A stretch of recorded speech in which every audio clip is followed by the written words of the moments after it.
How's it going, everybody? So in this video, I'm going to talk about, do crunches burn belly fat or do they build muscle? So before I get started, please subscribe to my channel if you haven't already. I do appreciate the support. It helps my channel grow. Please follow me on Instagram, DylanBerg999. Crunches are really, really good, especially if you do them weighted. I love doing weighted crunches. Anything weighted, in my opinion, is very, very good for your abs. Even just doing body weight crunches is good too. As for burning belly fat or building muscle, it generally depends what rep range you're doing, but usually by doing crunches, you'll develop your six-pack abs. So by developing six-pack abs, you are actually building your ab muscles, but at the same time, it will also help you to remove belly fat. So it'll help you burn belly fat as well. So you are essentially doing both. Now, this depends on a few things.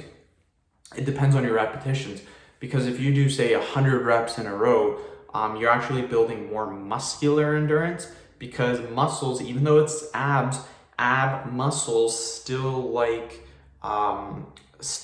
to grow or to get bigger or to get leaner in a moderate rep range. So that's why when people are doing 100 repetitions on their crunches, they're not really targeting the muscle in their abs. They're actually targeting more muscular endurance. But by doing muscular endurance, you're still burning belly fat. It's just you're not building as much muscle. That's why if you have the opportunity to do weighted abs, weighted ab crunches, that is going to build more muscle. When I do my ab workout, I will get a 25-pound plate. I'll put it behind my head, and then I'll do crunches on top of the bench. I can generally get about 30 repetitions, and I'll do between 4 to 5 sets of doing this. The odd time when I want to get a little bit lower repetitions, I'll hold a 45-pound plate behind my head. I found by doing this burns the most amount of belly fat, but it also adds muscle to your abs, developing your six-pack.